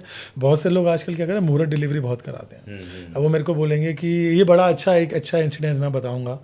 चलो पहले आपका जवाब पूरा कर देता हूँ कि क्रिप्टो के अंदर आपको ज़्यादा नहीं लगाना चाहिए, बिकॉज जब तक सिकंदर की कुंडली ना होना तब तक वो क्रिप्टो में आप कमा नहीं सकते। ऐसे तो बहुत लोग हैं जिनको था कि आज बेच दूँ तो कमा लूँगा, मगर वो उस दिन बेच नहीं पाए, और जो उसमें फिर स्लम्प आता है वो भी फिनोमिनल होता है। मेरे दोस्त हैं वो आज भी ये कहते हैं, मैं अभी 4 दिन बैठा हुआ था, उन्होंने कहा कि यार हमने 500 गुना जंप मारा था, और हमें लगा कि यार एक दिन और रुक जाते हैं, और अगले दिन वैसा कांड हुआ जैसे मोदी जी ने कहा 2000 की नोट बंद है, तो फिर वही हो गया। वो आज तक उस सदमे को झेल नहीं पाए, और उसका मौका भी नहीं मिलता। उसका कोई सिस्टम, मैं क्रिप्टो में नहीं हूँ पर्सनली, बट उसका सिस्टम ही ऐसा है कि बेचने के प्रोसेस में भी जितना टाइम लगता है उतने में ही वो आपका निकल गया, वो तो हो गया। तो क्रिप्टो तो दूर ही रहना चाहिए, बिकॉज और क्रिप्टो जो चला रही है कंट्रीज, ये तो सब वॉर में उलझी हुई है, रशिया अमेरिका ये सब, और चाहे मतलब ये तो इससे दूर रहो, इसमें माई एडवाइस। गोल्ड सिल्वर में आप जितना मर्जी करो, तो उस हिसाब से। आप कुछ कहते कहते रुक गए थे कि मुहूर्त देख के लोग बच्चे पैदा करवा बिल्कुल रहे हैं। बिल्कुल। तो इसका मैं आपको बता दूं, मेरे को हो गए 10 साल लोगों को मुहूर्त बताते हुए, और ये सबसे टफ काम होता है, क्योंकि उनकी वजह, ऐसे क्लाइंट्स की वजह से मुझे ये बात रियलाइज़ हुई कि यार हर रोज़ देखिए 12 पत्रियाँ बनती हैं एक दिन में। अच्छा। हर पत्री अप्रॉक्सीमेटली 2 घंटे वैलिड होती है, अप्रॉक्सीमेटली कुछ 1.5 घंटे भी होंगे, कुछ 2.25 भी होंगे, और मोटा मोटा मान है 2 घंटे वैलिड है। तो ये बहुत क्लियर है कि 12 में से 7 पत्रियाँ तो मैं उनको बोल ही नहीं सकता कि इस टाइम पे कराओ, क्योंकि वो वैलिड होती है 2 घंटे, ये समझा नहीं मैं। मतलब जैसे देखिए पहली जो कुंडली हम बनाते हैं वो होती है सूर्य उदय से बनती है। ठीक है। मैं पीछे बहुत सारी बातें हैं, बट मैं बड़े लेमन लैंग्वेज में बता रहा हूँ। हाँ। मान लो आज सूर्योदय, सपोज आज के दिन सूर्योदय अगर 5:30 बजे हुआ, 5:30 हुआ, तो पहली कुंडली बनेगी 5:30 से 7:30। ठीक है। ठीक है, जो मेष लगन की होगी, जिसमें सूर्य भी होगा मोर। ठीक है। ठीक है, मतलब सूर्य के हिसाब से पहली कुंडलियां मानते हैं। ठीक है। तो मतलब मेष लगन नहीं होगा, सूर्य लगन में होगा। अच्छा, मैं आप समझ गया, ये 2-2 घंटे पे ग्रहों का ट्रांजिशन होता है। हाँ। तो सुबह सूर्य उदय से लेकर के सूर्यास्त तक वो 12 कुंडलियों का समय होता है, जो 12 बन सकती हैं। सूर्योदय से अगले सूर्योदय तक, अगले 24 घंटे में 12 कुंडलियां। ठीक है। तो हम ये मानेंगे जी, सुबह सूर्योदय जब होगा तो पहले जिस इंसान की कुंडली बनेगी उसके लगन में सूर्य आ जाएगा। हाँ। अब मैं एग्जांपल ले रहा हूँ, सपोज इस समय जो सूर्य उदय के पहले 2 घंटे में जिनका जन्म हो रहा है, आज सुबह जो हुआ है, उनके लगन में सूर्य उच्च का है, तो मेष लगन की कुंडली बनेगी वो, क्योंकि सूर्य मेष लगन में उच्च का होता है, मेष राशि में। ठीक है। फिर 7 बजे वृष लगन की कुंडली बनेगी, फिर जमिनी, फिर कैंसर, ऐसे ऐसे अगले दिन के वो बनेंगे। और ये जो मैं 2 घंटे का टाइम बता रहा हूँ, डिपेंडिंग ऑन डे, 2.25 घंटे भी हो सकता है, 2.25 घंटे भी हो सकता है। वो लगन किताबों से पता चलता है। तो अब मेरे पास, अब मान लो किसी ने मुझे बोला कि जी डॉक्टर ने बोला है कि 10 अगस्त से और 15 अगस्त के बीच में डिलीवरी होगी, तो आप मुझे एक अच्छा समय बता दो इन 5 दिनों में। अब मैं जब वो समय ढूंढने लगा तो मैंने देखा कि एक दिन में जो 12 पत्रियां बन रही हैं अलग अलग, उन 12 में से 7 तो मैं उनको नहीं बता सकता हूँ कि उसमें खराबी है, सब कुछ कुछ खास अच्छा नहीं है। तो कहते हैं ना मृत्यु लोग है कि इसमें 70% दुख है, वो पता चल जाता है आपको। फिर तब मुझे रियलाइज़ होना शुरू हुआ कि यार 7 तो मैं उनको नहीं बता सकता हूँ, क्योंकि फिर लाइफ में आगे खराब घटेगा तो वो मुझे ही बोलेंगे आके कि यार आपने क्या पत्री बनाई है। तो और जो बची 5, उसमें से 3 are good, only 2 are like great. तो आप ये समझ लो, क्रिप्टो से क्यों याद आया था कि अगर 12 में से 2 पत्रियां ही अच्छी हैं, यानी 20% लोग मुश्किल से हैं दुनिया में, जो आप समझो टाटा है, अंबानी है, तो वो 20% ही हैं कि भाई वो करें क्रिप्टो में। तो अब मेन बात इसमें यह है कि ज़्यादातर कुंडलियाँ ख़राब होती हैं या बहुत अच्छी नहीं होती। लेट्स से ख़राब तो किसी कुंडली को नहीं कहा जा सकता, पर वो ज़्यादा अच्छी नहीं होती। तो बहुत अच्छी सिर्फ 2 ही होती हैं एक दिन में। ये बड़ी पते की बात बताया आपने। अब तक जितने भी लोग देख रहे होंगे ना, जो ये सोच रहे होंगे कि मैं अपने बच्चे को समय देख के, मुहूर्त देख के पैदा करवाऊंगा, तो भाई ये समझ लो कि 24 घंटे में 3 ही ऐसे वो होते हैं जब हो सकता है, और आपको वो वेट करना पड़ेगा। उस 3 में भी शायद 1 और 2 ऐसे हो सकते हैं जो टॉप के मोमेंट हो सकते हैं, बिल्कुल टॉप के होंगे, और वो हमेशा छोटी होती हैं। बड़ी ही कमाल की बात है ये, तो मैं आई वॉज वेरी सरप्राइज। वो जो होती है ना टॉप, वो 1.25 घंटे वाली हैं सिर्फ। कि वो 2 घंटे, अगर हम कहें कि भाई जो सबसे खराब पत्री थी वो 2 की जगह 2.25 घंटे तक वैलिड थी। या बनती थी, यदि 2.25 घंटे के टाइम जो लोग पैदा होंगे उनको ज़्यादा कठिनाइयाँ आएंगी। तो जो सबसे बेस्ट है वो 1.5 घंटे की निकली। और ये भी मैं यहाँ बहुत क्लियर कर दूँ कि ये भी हमारे हाथ में, देखिए ईश्वर के अलावा कुछ एग्जिस्ट करता नहीं। क्योंकि मैंने अगर 10 लोगों को बोला इस टाइम पे कराना, उनमें से 9 का हुआ भी नहीं। 2 दिन पहले उनका वाटर बैग फट गया, कोई 3rd लेयर फट गई, पेन हो, कुछ भी हो गया, वो करवा ही नहीं पाए। मैं हम लोगों को पहले बोलता हूँ कि यार आपको मैं बता दूँ कि हमारे हाथ में अभी ऐसे भी नहीं है, मैं बता भी दूंगा। तो जो ईश्वर की ऑलरेडी है ना, आप भाई एक सोल हमारी कुंडली क्या सोल कॉन्ट्रैक्ट है। वो तो जो सोल अब आपके गर्भ में है, उसने भगवान से बोल दिया कि ये मेरे साथ घटेगा, तो वो तब घटेगा जब वो एग्जैक्टली उस टाइम ऑफ बर्थ पे वो पैदाइश होगी।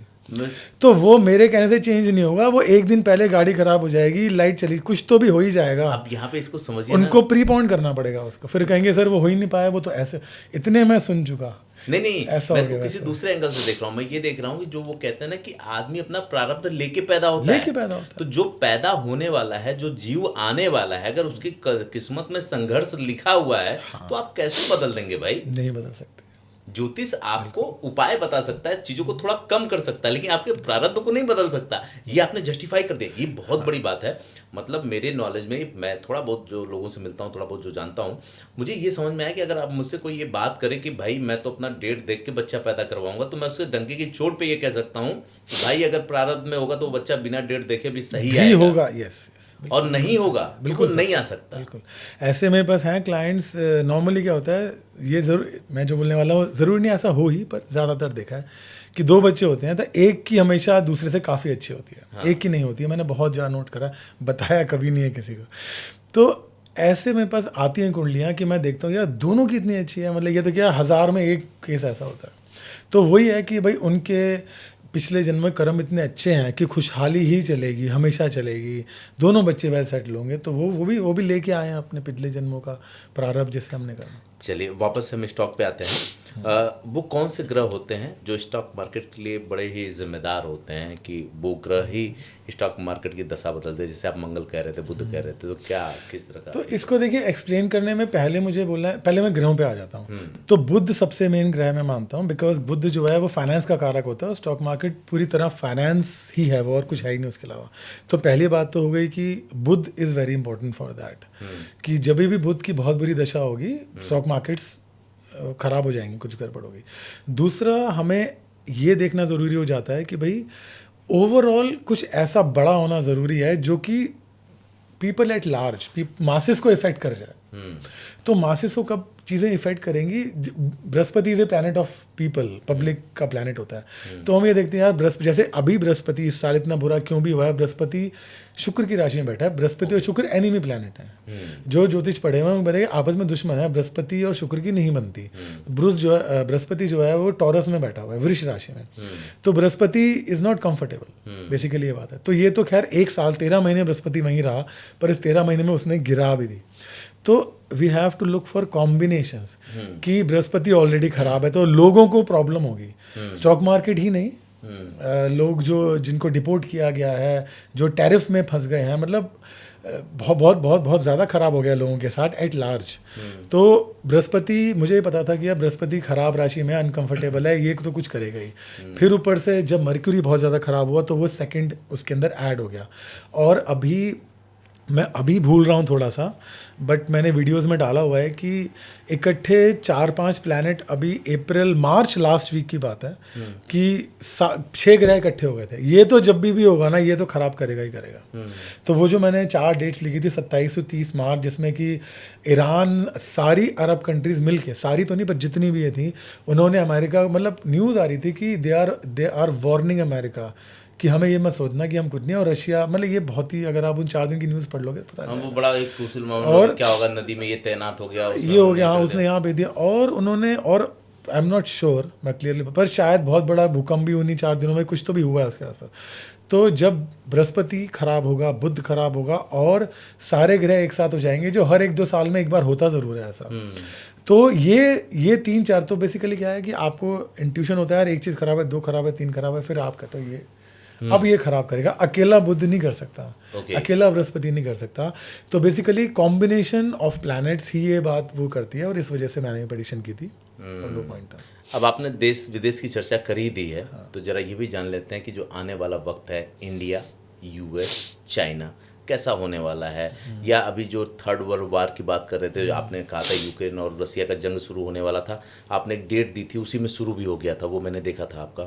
तो मुझे ये बताएं कि आप क्या देख रहे हैं, भारत की स्थिति कैसी देख रहे हैं? अगर ऐसा कोई वार होता है तो भारत की मार्केट का क्या होगा, भारत जैसे देश का क्या होगा, हम कहाँ पर स्टैंड करने वाले हैं, इसको जरा बताएं कि आपने इस पर कोई हाँ बिल्कुल। मैंने अभी जो एक प्रेडिक्शन सीरीज डाली थी नवंबर दिसंबर में, उसमें शायद 4th उसका नाम था भारत।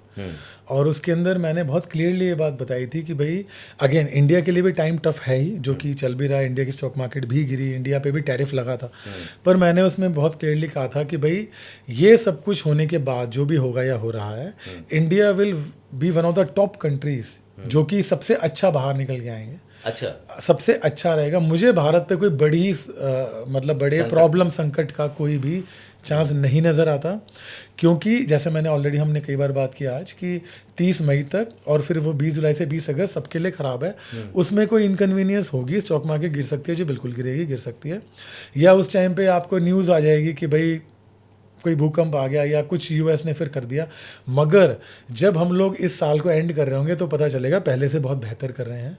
बहुत हाई चांस है कि चाइना से, देखिए चाइना ने डी एस्केलेट, बॉर्डर भी तो ठीक कह रहा, चाइना बॉर्डर को भी तो उसने एकदम डी एस्केलेट कर दिया ना, अपने लोगों को थोड़ा हटाया था, ये 1-2 महीने पहले की न्यूज़ है। तो भारत को तो अच्छी न्यूज़ मिल ही रही है, भारत को तो अच्छा मिलेगा ही। सिर्फ अगर 1-8 महीने कुछ खराब होता है तो लोगों को उससे घबराना नहीं है, ये नहीं बोलना कि अरे अच्छा होना था बुरा हो गया। अगर आप 2024-25 को जो भी रहा, 25-26 का जब इवैल्यूएशन होगा तो ये माना जाएगा कि हाँ वी आर, और अगर आप वर्ल्ड से कंपेयर कर लें तो आपको लगेगा यार ये तो बहुत ही अच्छा हो रहा है। इंडिविजुअल हम अच्छा करेंगे, वर्ल्ड से कंपेयर करेंगे तो बेस्ट कर रहे होंगे हम उसके अंदर। अच्छा, तो हम अगले 2-3 साल में हमारे को मिनिमम प्रॉब्लम होगी जो और लोगों को बहुत ज़्यादा हो रही है, और हम बहुत अच्छा राइज करेंगे, ये बात तो बिल्कुल तय है, इसमें मुझे कोई दो राय नहीं है। पीछे लोग कहते रहे हैं, बाकी लोग करते हैं, पॉलिटिकल लोग कहे हैं, और शास्त्रों में भी ऐसा लिखा हुआ है कि आने वाले वक्त में फिर से वापस भारत विश्व गुरु बन सकता है, सुपर पावर बनेगा। तो आपके ये जो गणनाएं हैं, जो कैलकुलेशन हैं एस्ट्रोलॉजी के हिसाब से, वो क्या कहती है इस पे? हाँ, तो मैं ये कहता हूँ, देखिए मैं ना कभी भी एक उस पर नहीं जाता कि विश्व गुरु ही बनेगा। पॉइंट ये है कि हम बहुत ही अच्छा करेंगे, ये है, हमें कोई टच नहीं कर रहा, हमारे पे कोई अटैक नहीं करेगा। जो भी छोटा मोटा अटैक हो जाए जिसका हम जवाब देते हैं उससे कोई फ़र्क नहीं पड़ता। मगर हम विश्व गुरु कहलाया जाए या नहीं, मगर ये बात बहुत क्लियर है कि हम एक वर्ल्ड की बहुत बेस्ट और best of the best economies में आ जाएंगे। आज हमें जो ग्रोथ करी है पिछले 10 साल में, उससे 10 गुना स्पीड से हम ग्रो करेंगे अगले 5 साल में, ये तय है। आपकी एक वीडियो बड़ी वायरल हुई थी, पाकिस्तान के प्रधानमंत्री इमरान खान पे आपने लेके बोला था कि अगर वो आपकी बात मान लेते, 20 तारीख को भाग जाते तो वो गिरफ्तार नहीं होते। तो क्या था वो मामला, और जरा बताइए कि इंडिया और पाकिस्तान, या फिर 2 सवाल है इसमें मेरे, कि वो भविष्यवाणी क्या थी, कैसे आपने की थी।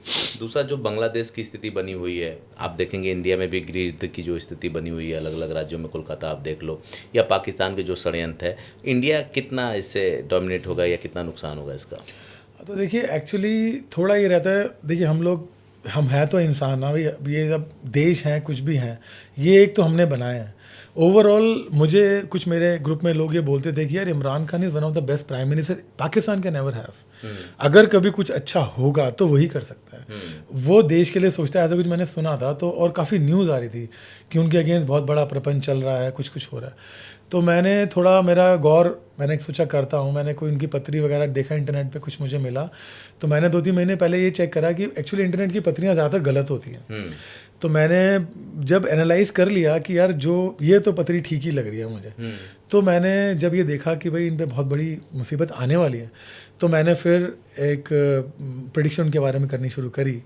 और मैंने 4-5 वीडियोस डाले हैं प्रेडिक्शंस के। जो मुझे बेसिकली याद है वो यही था कि मैंने कहा था कि इनका भी 24 डेज़ का बहुत अच्छा टाइम आ रहा है, which was probably the month of July I think of that year. मुझे अभी डेट ठीक से याद नहीं है। तो और मैंने कहा था एकदम से 24 दिन के बहुत अच्छे जाएंगे, और उन्हीं 24 शायद 2nd या 3rd डे था उस टाइम पीरियड का, जबकि उन पे से तोशाखाना केस उन पे वो बरी हो गए थे, और उन्होंने नई पार्टी बनाई, नया सिंबल बनाया, और बड़े ज़ोर शोर से उन्होंने वो कर रहे थे। और जैसे ही वो 24 दिन ख़त्म होते, मैंने बोला कि यार अब ये 2 दिन रह गए हैं, अगले 20 दिन उनके बहुत ख़राब हैं, और उनके पास अपॉर्चुनिटी, मतलब आई कुड फील, मैं कैसे बताऊँ, आई कुड फील इट कि भाई देखो, जब अगर मैं आपका भविष्य बता रहा हूँ ना, तो आपका ऑरा जुड़ गया, चाहे मैं अपने घर में अकेला बैठा हूँ। सो देन बिकॉज प्रेडिक्शन निकलती है पूरे उससे, पूरे कायनात से निकलती है, कैसे मैं इसको नहीं एक्सप्लेन कर सकता। तो आई कुड रियली फील कि यार इनको लगातार बोला जा रहा है कि आप चले जाओ आराम से। तो मैंने वीडियो में बोला कि he is getting offers to go out of the country and he should take it. मगर उन्होंने खैर नहीं लिया।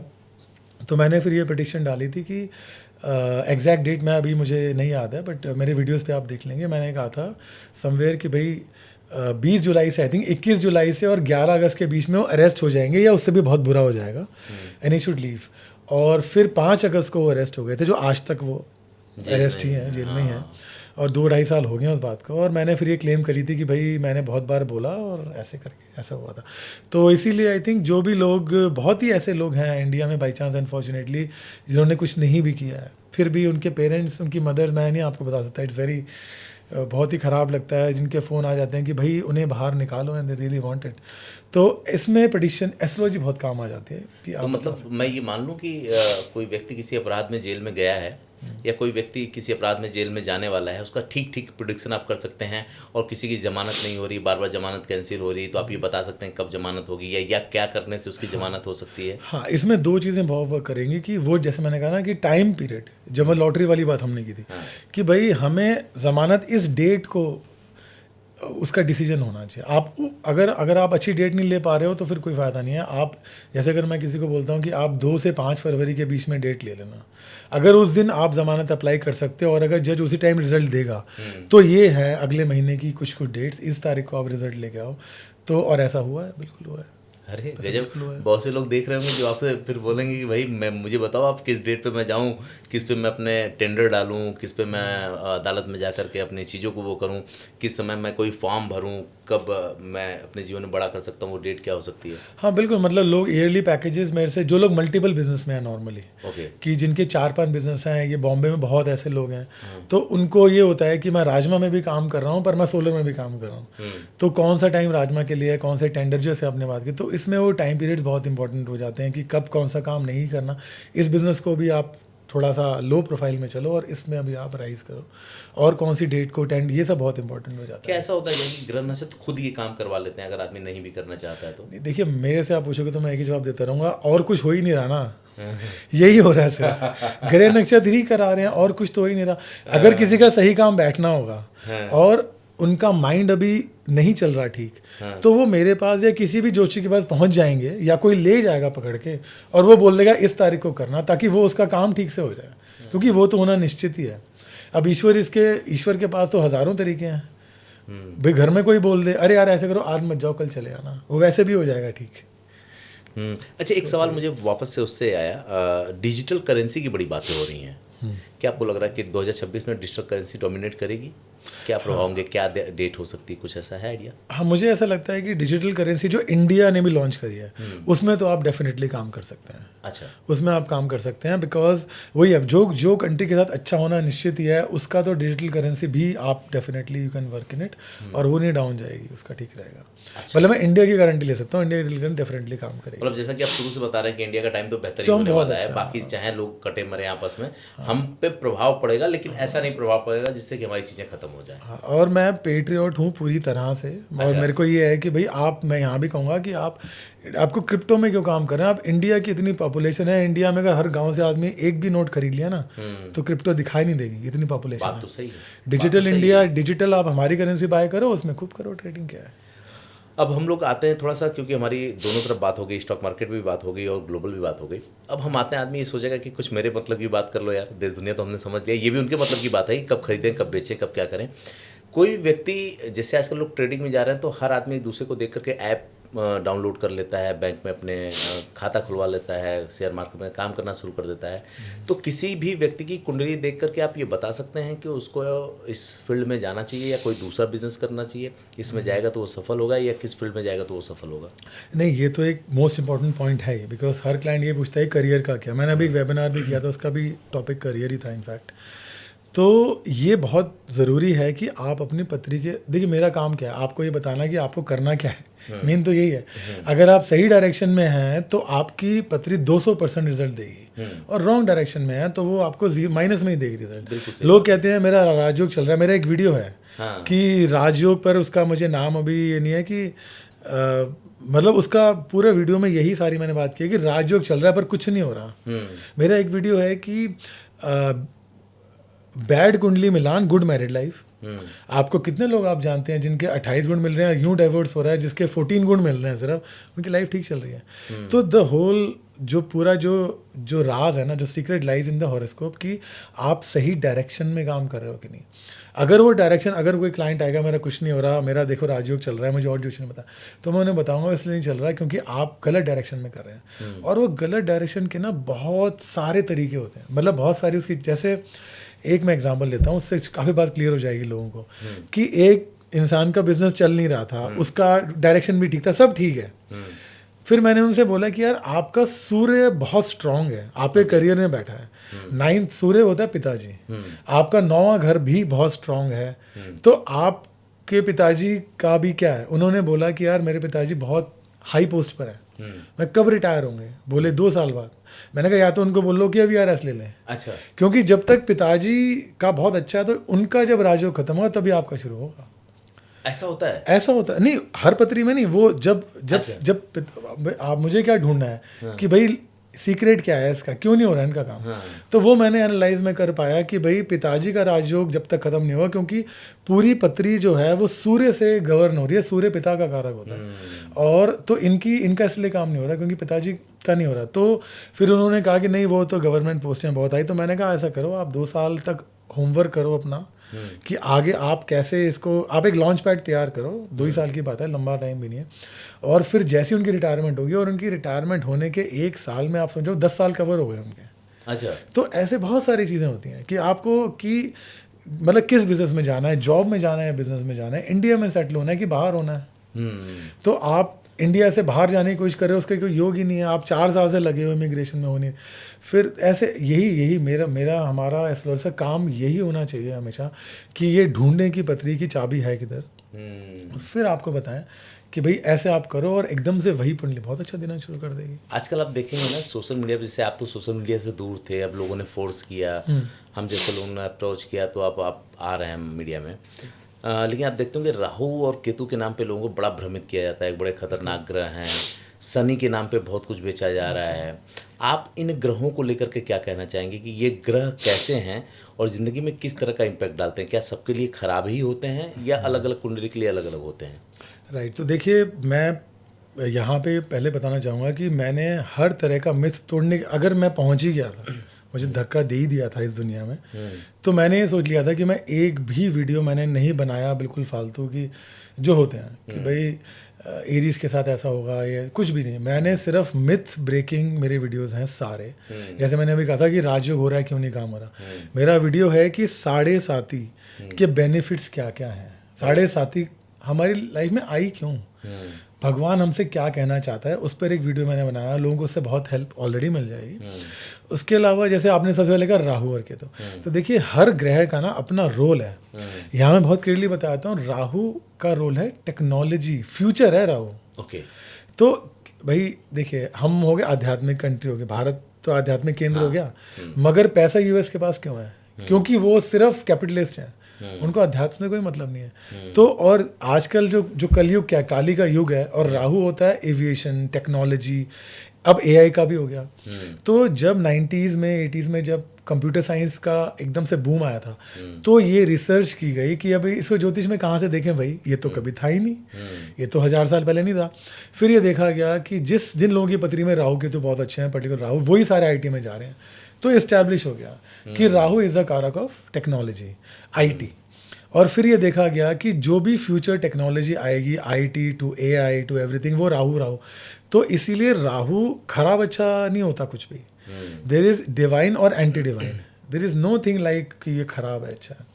तो राहु केतु अगर आपके खराब, तो मैं बोलूँगा ही नहीं, आपको ये देखना है कि वो पत्री में कहाँ बैठे हैं, और अगर वो प्रीडोमिनेंटली बहुत स्ट्रांग है तो आप IT में जाओ, AI में जाओ, या बेसिकली रॉकेट साइंस में जाओ। फ्यूचर टेक्नोलॉजी आपका होना चाहिए मेन स्ट्रीम।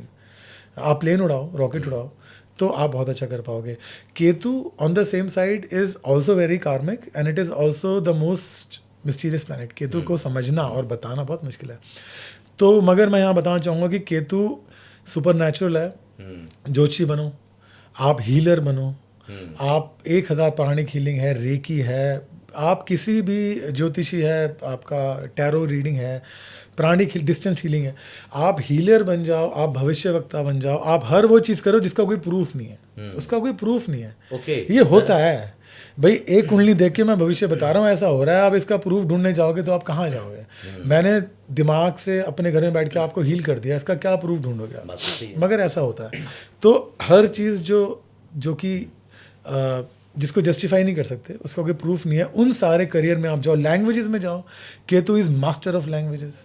लेकिन ये किसी को तभी पता चलेगा जब वो किसी एस्ट्रोलॉजर के पास जाएगा ना, उसको तो पता नहीं है कि उसके कौन से ग्रह क्या कहते हैं उसके लिए। हाँ देखिए, कुंडली को पढ़ने की जो लैंग्वेज है वो तो ज्योतिष शास्त्र जो है वो एक भाषा को पढ़ने का तरीका है, भाषा जो है कुंडली को पढ़ने का तरीका है। एक सवाल मेरे दिमाग में आया, मैं आपको रोक रहा हूँ। जैसे अभी आप बता रहे थे ना कि यूएस और अलग अलग कंट्री की बात कर रहे थे, इंडिया में कुछ लोग आते हैं कहते हैं कि आप ज्योतिषी की बात करते हो। जैसे ये बात इस बात पे पूछा हूँ कि आपने कहा कि भारत आध्यात्मिक देश है, लोग कहते हैं कि आप तो इसी चीज़ों में फंसे हुए। विदेश के लोग कभी कुंडली दिखाते हैं, विदेश के लोग कभी ग्रह नक्षत्रों पे जाते हैं, वो तो ऐसा कुछ भी नहीं करते। तो फिर इंडिया के लोग इंडिया में बेवकूफ़ बना रहे हैं। नहीं तो ऐसे तो बहुत सारे इंडियन है जो नहीं दिखाते, ऐसा आपको क्या लग रहा है? सब दिखाते हैं, नहीं दिखाते। तो इसका कोई, इस बात का तो कोई लॉजिक ही नहीं। आई मीन जो नहीं दिखा रहा वो नहीं दिखा रहा। और जब ऐसा मैंने एक नहीं देखा जिसको, देखो मैं बहुत सिंपल बात, ये मेरा अपना एक्सपीरियंस है, ज्योतिषी कुछ नहीं है। हमारे और भगवान के बीच में ना एक ही कड़ी बच जाती है लास्ट में, वो ज्योतिषी है।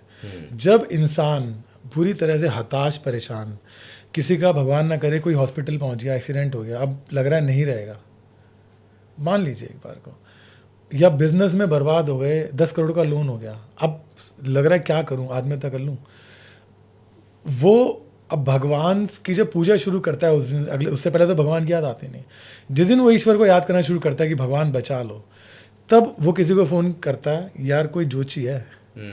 तो जब इंसान लास्ट हो जाती है ना उसकी, और वो भगवान को याद करता है, तो भगवान को याद करने के साथ साथ एक ही कड़ी रह जाती है, वो ज्योतिषी होता है। कि यार कभी पूछा नहीं पर किसी को जानते हो क्या, अच्छा है उससे पूछना है। तो सही बात है ये। तो वो एक ही है।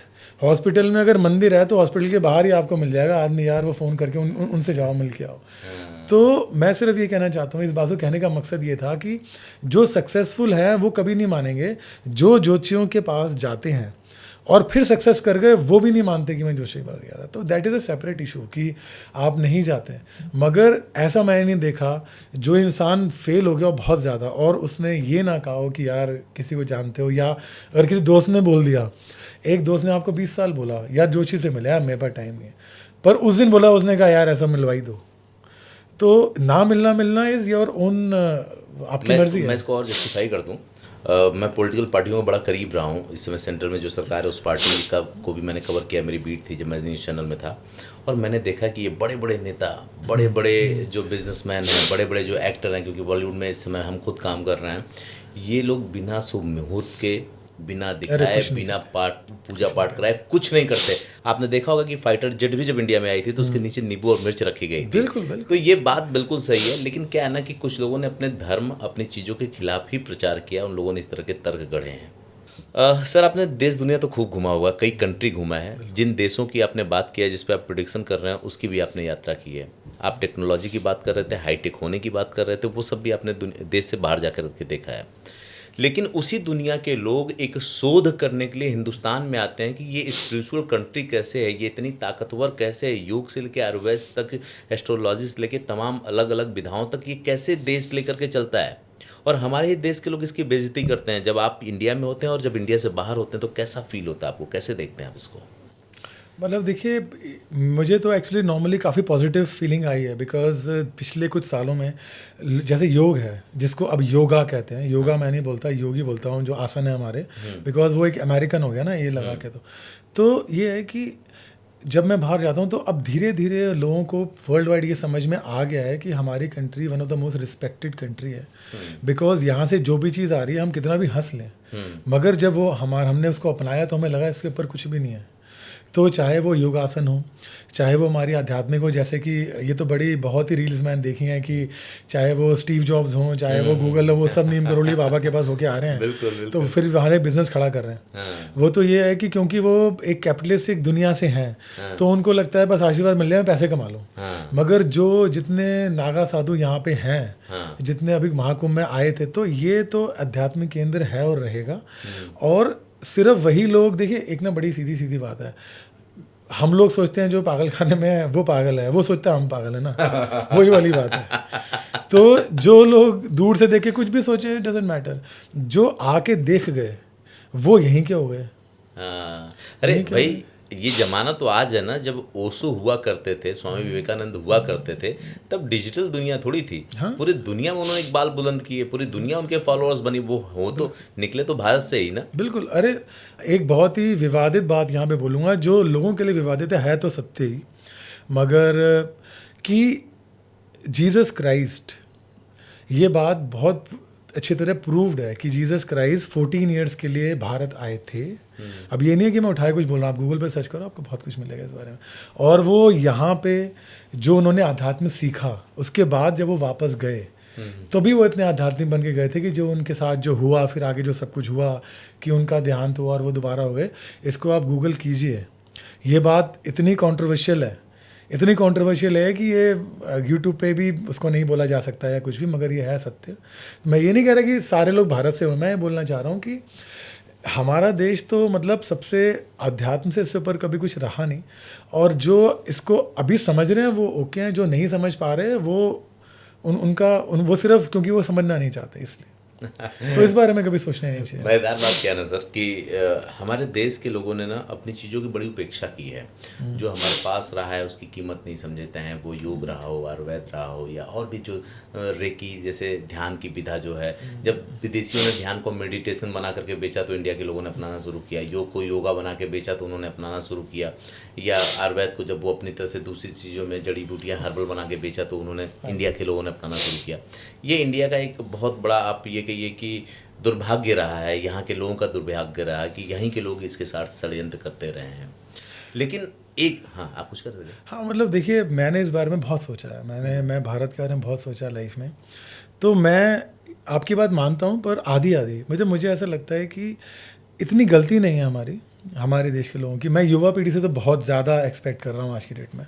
मेरे छोटे कजन्स उनसे बहुत एक्सपेक्ट करता हूँ, बिकॉज मैंने जब वो जो राजीव दीक्षित जी के मैंने बहुत वीडियोस देखे हैं, वो तो उनके बारे में सबको पता ही है कि किस तरह से जब अंग्रेज़ आए, मुग़ल जो आए, वो तो एजुकेटेड नहीं थे तो उन्हें सब तोड़ दिया, चलो समझ में आता है। पर अंग्रेज़ों ने तो जिस तरह से हमारा, भाई ऐसे सारे लिखित में लेटर्स राजीव दीक्षित जी ने निकलवाए हैं ब्रिटेन से, कि उन्होंने कहा यार ये इतनी समृद्ध है वहाँ, यहाँ पे सबसे छोटी झोंपड़ी में भी अशरफियों की बोरियाँ उनको मिलती थी।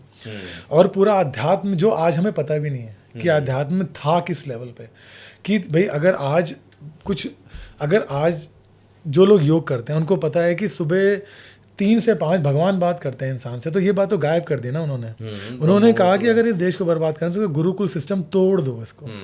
तो जिस सिस्टमैटिक ढंग से उन्होंने पहले तोड़ा हमारे पूरे कल्चर को, 200-300 साल कम नहीं होते, 10 पीढ़ियाँ निकल जाती हैं, 5 पीढ़ियाँ। फिर उसके बाद मुझे आज भी वो सीन याद है, ये कुछ होता है का सीन है कि शाहरुख खान जो है मंदिर में जा रहे हैं, उनको शर्म आ रही है कि हीरोइन ने मुझे देख लिया।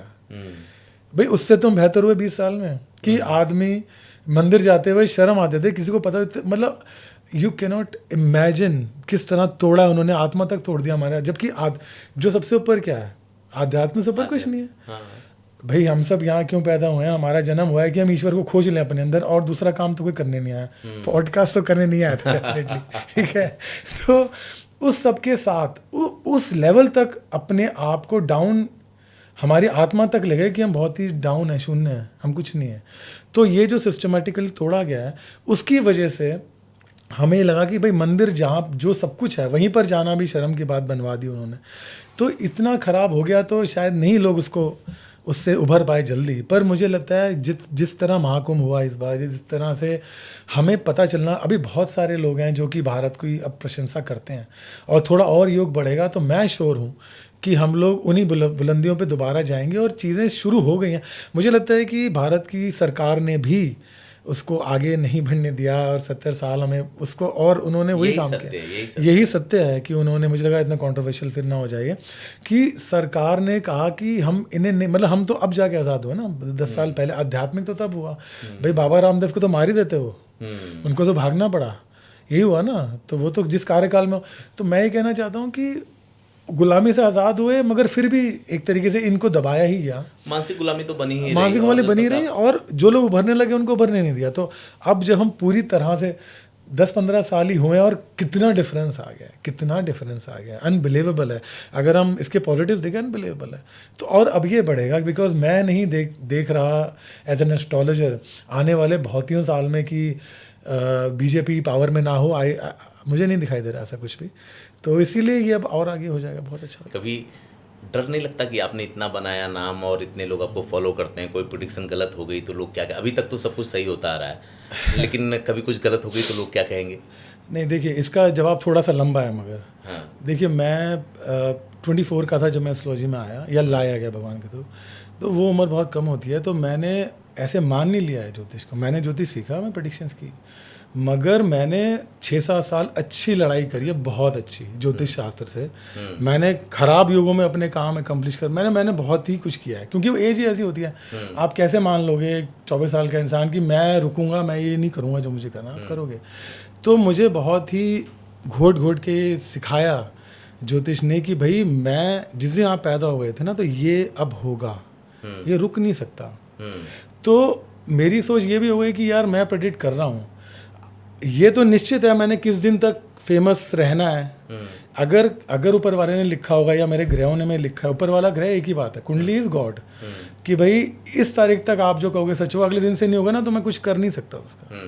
तो मैं तो ऑल आउट हूँ किसी भी फील्ड में, इस फील्ड में, कि भाई जिस दिन तक लिखा है उस दिन तक होगा। मेरे को चिंता, मैं जो बोल रहा हूँ वो भी मैं नहीं बोल रहा, और जिस दिन वो सही नहीं होना होगा वो भी लिखा ही होगा। तो मैं अगर ज्योतिषी होके फ्यूचर से घबरा गया ना, तो फिर वो उसका कोई फ़ायदा नहीं है, क्योंकि वो कहता ही है ज्योतिष कि ये होना लिखा हुआ है। तो ना मैं ही कुछ कर रहा हूँ ना तो आप ही कर रहे हो। हम तो शायद नहीं जानते होंगे अपने आप को ना 15 दिन पहले, बिल्कुल सही बात है, कि मैं आपके साथ यहाँ बैठे हुआ तो सवाल ही नहीं उठता, बट इट हैपेंड सडनली। हाँ, क्योंकि तो रास्ता बना तो फिर अगर कोई ज्योतिषी है तो वो अगर डर रहा है तो फिर वो फिर उतना उसको नहीं है अभी। अच्छा, मैंने सुना कि ज्योतिष में आपका आना भी एक घटना थी। हाँ, जिसने आपको ज्योतिष में जो लेकर के आई, क्योंकि आप तो कॉर्पोरेट के आदमी थे 24 साल पहले। बिल्कुल बिल्कुल। मैं बिजनेस फैमिली से हूँ, और मैं मतलब वही अच्छी पढ़ाई करा, 2 सब्जेक्ट्स में MBA किया। क्या था वो जो आप ज्योतिष इवेंट बड़ा ही ड्रामेटिक था। तो मैं एक्चुअली मैंने एक रेस्टोरेंट स्टार्ट किया था जो फेल हो रहा था। तो हम लोग ज्योतिष में बिल्कुल नहीं मानते थे, मेरी फैमिली कभी गई नहीं। तो फिर मुझे कुछ दोस्तों ने बोला कि भाई तुम किसी एस्ट्रोलॉजर से मिलो, वो ले गए मुझे, मैंने उनकी बात सुनी, बट मैंने ध्यान नहीं दिया ज़्यादा। सबने बोला कि आपका रेस्टोरेंट नहीं चल सकता, पर मैं कोशिश करता रहा, the way you will do it. तो और उसके बाद एक एस्ट्रोलॉजर ने मुझे बोला, उनका नाम बोल रहा हूँ मैं, ज़रूर यहाँ पे बताता हूँ उनका नाम। हैदराबाद में मैं गया था किसी से मिलने, और वहाँ उन्होंने मुझे ले गए। तो उन्होंने मुझे कहा कि आप ना पहाड़ों पे मत जाना। तो मैंने कहा अच्छा ठीक है, बट क्योंकि रेस्टोरेंट नवरात्रों में बंद होते हैं तो मैं नवरात्रों में कहीं जाता था, और अकेला जाता था, बिकॉज कोई सबकी जॉब्स होती थी या कुछ। तो मैं अकेला उस टाइम पे मनाली चला गया था, और वहाँ मेरा बहुत बुरा एक्सीडेंट हुआ, और आ गया, वापस पहुँचा दिल्ली किसी तरह बहुत बुरे हाल में, और फिर सर्जरी हुई और एवरीथिंग हैपेंड। और मुझे हॉस्पिटल में ही मेरे घर वालों ने याद दिलाया कि भाई तुमने अभी तो कहा था 4 महीने पहले कि मुझे पहाड़ों पे नहीं जाना, तुम अकेले पहाड़ों पे घूम रहे हो। और मैं हैरान रह गया, बिकॉज मैं बिल्कुल ही ध्यान नहीं देता था ज्योतिष में। को मेरा था कर्म और विल पावर, जो बोली गई है विल पावर है, ये है, उसी में चलता था। फिर मुझे ये बात बहुत ज़्यादा तो मुझे लगी कि यार ये तो इम्पॉसिबल है, ये नहीं हो सकता। फिर मैंने अपने सर्कल में बात की कि कैसे मैं सीखूं ज्योतिष को, और फिर मुझे मेरे एक जो फ्रेंड है उन्होंने मिस्टर कपिल त्यागी से मिलाया, who was silver medallist of Bharatiya Vidya भवन। तो मैंने कोई कोर्स नहीं किया है, आई वुड लाइक टू से इट वेरी क्लियरली। तो उनसे मेरा कांटेक्ट हुआ, तो तब मैं स्टिक्स पे होता था बैसाखियों पर, मैं उनके घर जाके सीखना मैंने शुरू करा उनसे। ये 25 साल पहले की बात, ये 2004 की बात है, 2004 की बात। और फिर उन्होंने मुझे सिखाया ज्योतिष, और फिर मैं उसमें इंटरेस्ट लेता गया। और फिर वो जैसे कि आपने मुझे बताया कि ज्योतिष आपको खींच के लाता है, हाँ, तो मुझे इस तरह से ज्योतिष ने खींचा। और फिर मेरे ना चाहते हुए भी मेरा प्रेडिक्शंस बाय देवी सरस्वती अच्छी होती रही। और फिर मुझे एक दिन एक फ़ीस रखनी पड़ी कि मेरे घर में इतना बवाल हो गया कि भाई एक फ़ीस रख लो क्योंकि हम थक गए हैं। फिर वो फ़ीस बढ़ती गई। फिर मुझे लगा कि जैसे मैंने बताया कि मैं सोशल मीडिया का इंसान नहीं हूँ, तो कोरोना आया तो मुझे मेरी फैमिली ने कहा कि सोशल मीडिया पे जाओ, बोलो कुछ, तो वो खींच ही रही है वो आज तक। नहीं होता क्या ना, एक टाइम पीरियड आता है। मैं तो ये मानता हूँ कि सब कुछ ग्रह नक्षत्र करवाते हैं, क्योंकि मैं भी 10 साल नौकरी करने के बाद, किताब लिखने के बाद सब कुछ छोड़ के यहाँ आया हूँ। अच्छी बात क्या है ना कि और मुझे लगता है कि बहुत सी बातें हैं जो करने को रह गई है। हो सकता है जब ये लोग कमेंट करें उनको लगे कि इसका जवाब चाहिए, तो हम पार्ट 2 में भी बैठेंगे।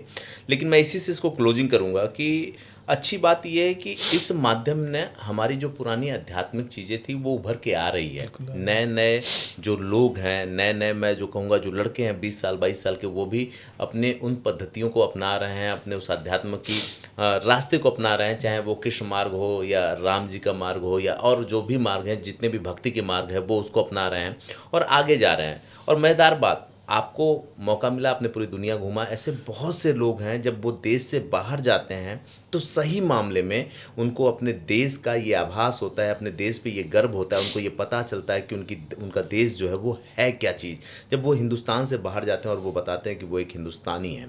और अगर आप हिंदुस्तान के किसी व्यक्तिगत फेमस शहर से गए हैं जिसके लिए विदेशी लोग उस शहर में आते हैं, तो वो तो आपको भगवान की तरह पूछते हैं। एक आखिरी में एक बात मैं कहूँगा कि हिंदुस्तान में अध्यात्म, एस्ट्रोलॉजी और तमाम विधाएं तो बहुत पहले से थी, लेकिन हमें देखकर किसी ने टैरो भी बना दिया और किसी ने लूसो ग्रिड भी बना दिया। वो चाइना जो ये दावा करता था कि वो पूरी तरह से भौतिक है और बहुत सी चीज़ों को नहीं मानता, उनके यहाँ लूसो ग्रिड और फेक सुई जैसी चीज़ें चलने लगी। लेकिन आपको जान के अचरज होगा कि चाइना ने अपने ही देश में फेक सुई जैसी चीज़ों पे उसने बैन कर दिया था। ये कहा था कि हम अंधविश्वास नहीं फैलाना चाहते। तो कई मामलों में वो हमारी विधा को मारने के लिए अपनी कुछ चीज़ें परोसते हैं और हमें पैरालाइज करने की कोशिश करते हैं। इसलिए आप लोगों से मैं एक बात कहूँगा कि आप अपने तर्क की कसौटी पे कसिए कि क्या ठीक है क्या गलत है, लेकिन जिस चीज़ को अपने तर्क की कसौटी पे कस रहे हैं, हिंदुस्तान में से तमाम लोग हैं जो उसकी साधना कर रहे हैं। आप पहले उनके पास जाइए, आपको पता चलेगा कि जीवन क्या है और जीवन का सत्य क्या है, आध्यात्म क्या है, भारत क्या है। आप इसकी जड़ की तरफ लौटिए, बहुत कुछ ऐसा है जो इंतज़ार कर रहा है आपकी जानकारी के लिए। तब तक आप भी इंतज़ार करिए और मैं भी इंतज़ार करता हूँ अगले एपिसोड के लिए।